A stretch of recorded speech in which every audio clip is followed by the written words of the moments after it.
Hey folks, this is Tron Games and welcome to Total War Warhammer 3. Today we're going to do a getting started guide for Malagor the Dark Omen. This is a Beastmen campaign.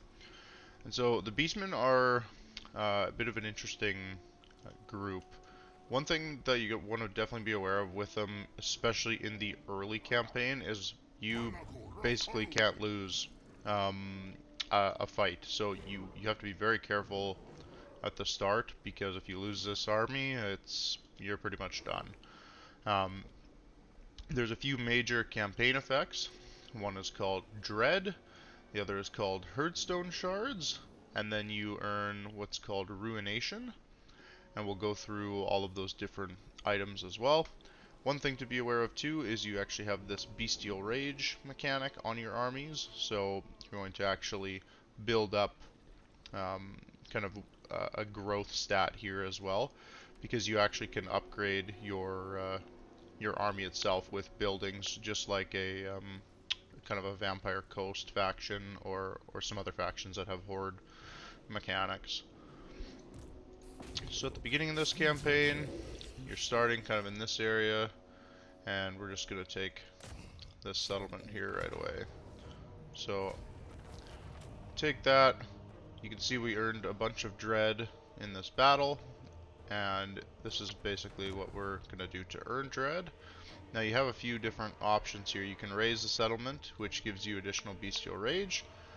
You can raise the settlement and advance, which gives you kind of some additional bonuses as well. Or you can raise a herdstone. Now, one of the important mechanics in the Beastman's campaign is the ruination. So I'm going to raise a herdstone here because when you raise a herdstone, you actually can start to build devastation in an area.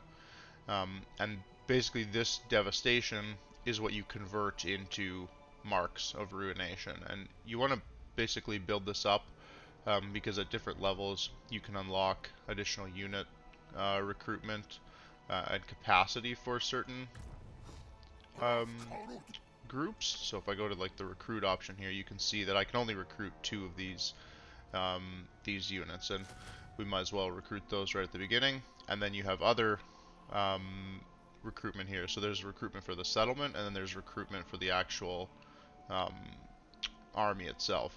So because we don't want to lose, we're going to recruit as much as we can right at the beginning. You see they don't have an upkeep, but you see we also don't make any money either. So basically what you want to be doing with the Beastmen is to raid regions. So when you raid regions, you'll actually build this devastation, and you also are able to make money that way. You also have, I can't use it, but you have the beast paths here, so you can like jump over mountains and things like that, just like the dwarves do with the underway, as well as a few other factions.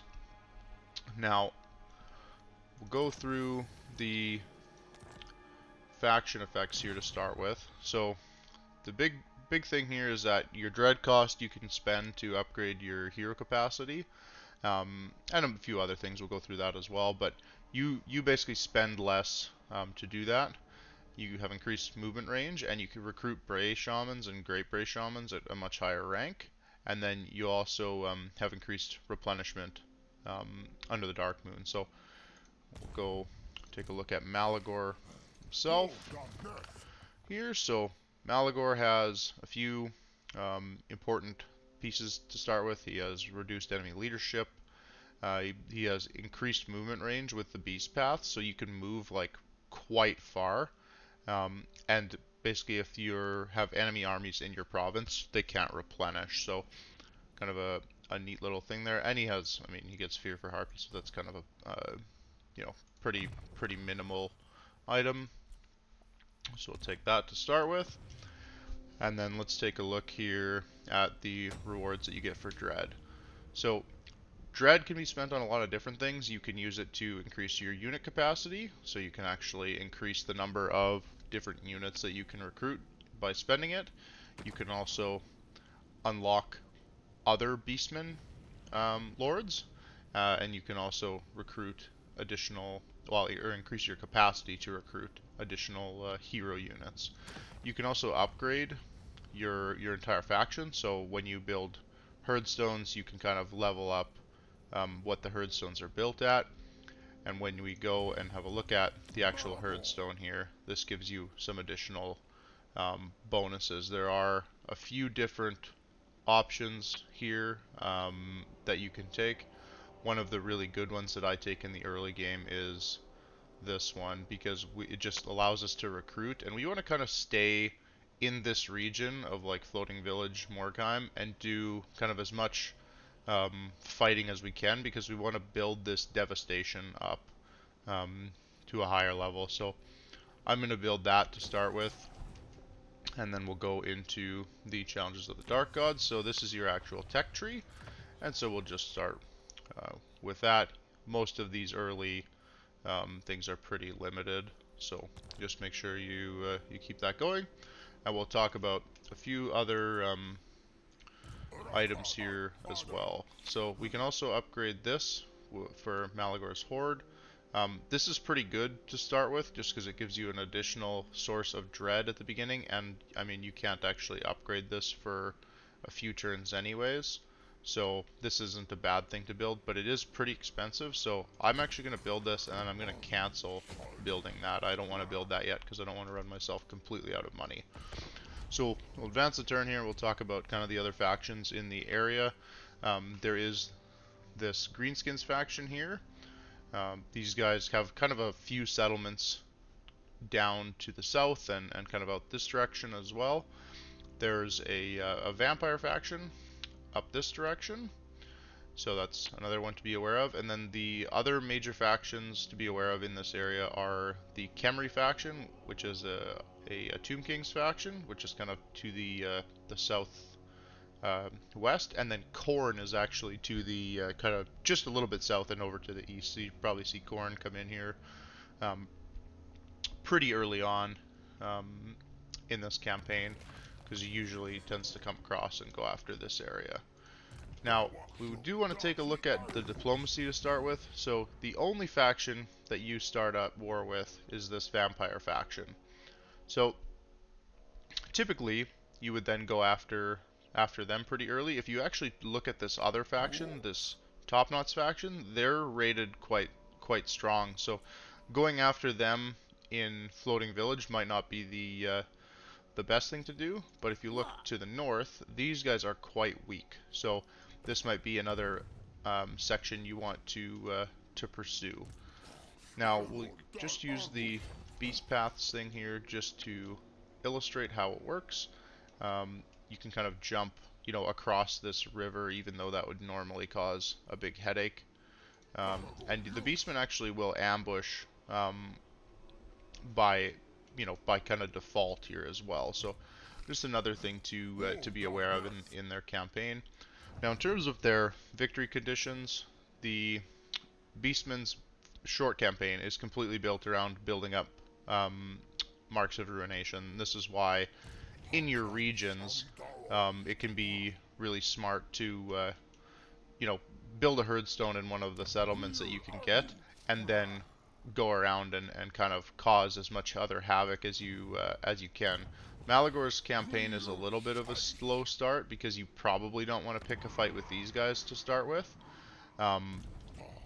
But it is just something to be aware of. Now, you can actually raid your own province, so I'm in my own province here right now, but I'm going to raid anyways because it gives me additional bestial rage. I don't really care about leveling the kind of place up here at all, and I'm not likely to be attacked from anywhere, so I'm pretty safe to just sit here and raid. Now we will upgrade that guy, and then we'll go to this again. So the long campaign victory, though. Now, Malagor has one of the most it's kind of a ridiculous campaign victory, honestly, because you start down here, right, and pretty much all of these factions are Empire factions. There's a Bretonnian faction there as well, and this is a Wood Elf settlement, actually. All of these areas are basically up here. It means you need to work your way to the north, and the Wood Elves are over in this section if you want to actually try to complete the long campaign victory. This is a lot of factions to destroy, especially Reichland and Corone typically tend to be quite difficult to get rid of. They tend to grow pretty quickly, and they ally with each other sometimes, so it can be kind of frustrating to try to do the long campaign victory for Malagor, but if you're going to go for it, you've got to basically work your way north. And so, in terms of other items here, we'll just go through one other thing that I want to mention here. Malagor is quite a good caster. He has a lot of abilities that you can see. He has this whole section here, which gives him additional kind of reserves and reduces the cost, as well as a bunch of passive abilities. And then you have Flock of Doom, a bunch of other kind of items here that you can get as well, along with Greater Arcane Conduit. And then you also have this path here, which increases basically, Winds of Magic. Getting him leveled up is really, really good. So in the early game, fighting with him as much as you possibly can is a really good strategy. But we won't stick around too much longer. I tend to work my way north, and usually pick a fight with these guys, because they're not typically allied with anybody. They're actually at war with another faction that's up this way, and then I kind of circle back to the vampires usually. Yeah, there's a few different options that you can have. You can also go straight after these guys, which is also not a bad strategy because they are in the same region here. So because you have a Herdstone here, you can build this devastation up, and you see it says ritual locked, but you have to get up to 10 devastation before you can actually do that. So I'll advance one more turn here, and then we'll probably wrap things up here.